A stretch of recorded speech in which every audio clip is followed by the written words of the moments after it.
বন্ধুরা, আজ আমি ঠাকুর শ্রী শ্রী রামকৃষ্ণের কিছু অমৃত কথা পাঠ করব। এক ভক্ত ঠাকুরকে বলছেন, আমরা সংসারী লোক, আমাদের কিছু বলুন। শ্রীরামকৃষ্ণ বলছেন, তাকে জেনে এক হাত ঈশ্বরের পাদপদ্মে রেখে আর এক হাত সংসারের কার্য করো। ভক্তটি বলছেন, মহাশয়, সংসার কি মিথ্যা? শ্রীরামকৃষ্ণ বলছেন, যতক্ষণ তাকে না জানা যায় ততক্ষণ মিথ্যা। যখন তাকে ভুলে মানুষ আমার করে, মায়ায় বদ্ধ হয়ে কামিনী কাঞ্চনে মুগ্ধ হয়ে আরও ডোবে। মায়াতে এমনই মানুষ অজ্ঞান হয় যে পালাবার পথ থাকলেও পালাতে পারে না। তোমরা তো নিজেই দেখেছ সংসার অনিত্য।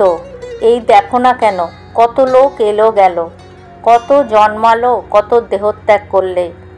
সংসারে এই আছে এই নেই, অনিত্য।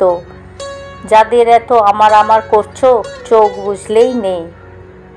তবু নাতির জন্য কাশি যাওয়া হয় না, আমার হারুর কি হবে? যাতায়াতের পথ আছে, তবু মিন পালাতে নারে, গুটি পোকা আপন নালে আপনি মরে। এরূপ সংসার মিথ্যা, অনিত্য। প্রতিবেশী বলছেন, মহাশয়, এক হাত ঈশ্বরে আর এক হাত সংসারে রাখবো কেন? যদি সংসার অনিত্য, এক হাতই বা সংসারে দেব কেন? শ্রীরামকৃষ্ণ বলছেন, তাকে জেনে সংসার করলে অনিত্য নয়। একটা গান শোনো বলে মন রে কৃষি কাজ জানো না ঠাকুর গানটি করলেন।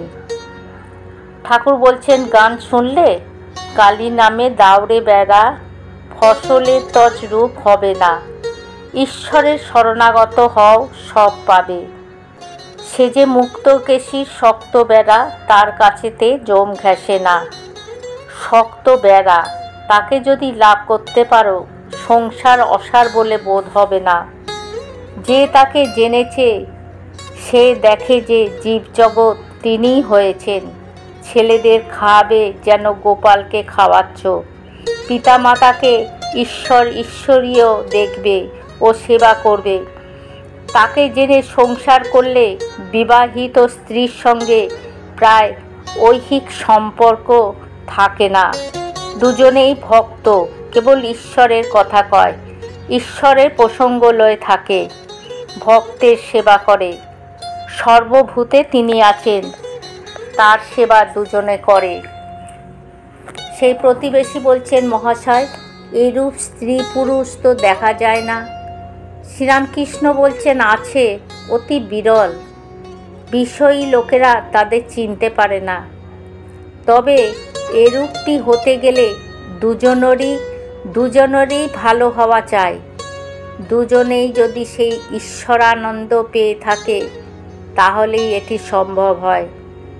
ভগবানের বিশেষ কৃপা চাই, না হলে সর্বদা অমিল হয়। একজনকে তফাতে যেতে হয়, যদি না মিল হয় তাহলে বড় যন্ত্রণা। স্ত্রী হয়তো রাত দিন বলে, বাবা কেন এখানে বিয়ে দিলে? না খেতে পেলুম, না বাচ্চাদের খাওয়াতে পারলুম, না পড়তে পেলুম, না বাচ্চাদের পড়াতে পেলুম, না একখানা গয়না। তুমি আমায় কি সুখে রেখেছ? চক্ষু বুঝে ঈশ্বর করছেন, ওসব পাগলামি ছাড়ো। ভক্ত বলছেন, এসব প্রতিবন্ধক আছে। আবার হয়তো ছেলেরা অবাধ্য, তারপর কত আপদ আছে। তবে মহাশয়, উপায় কি? শ্রীরামকৃষ্ণ বলছেন, সংসারে থেকে সাধন করা বড় কঠিন, অনেক ব্যাঘাত। তার তোমাদের বলতে হবে না। রোগ শোক দারিদ্র, আবার স্ত্রীর সঙ্গে মিল নেই, ছেলে অবাধ্য মূর্খ গোয়ার। তবে উপায় আছে, মাঝে মাঝে নির্জনে গিয়ে তাকে প্রার্থনা করতে হয়, তাকে লাভ করবার জন্য চেষ্টা করতে হয়।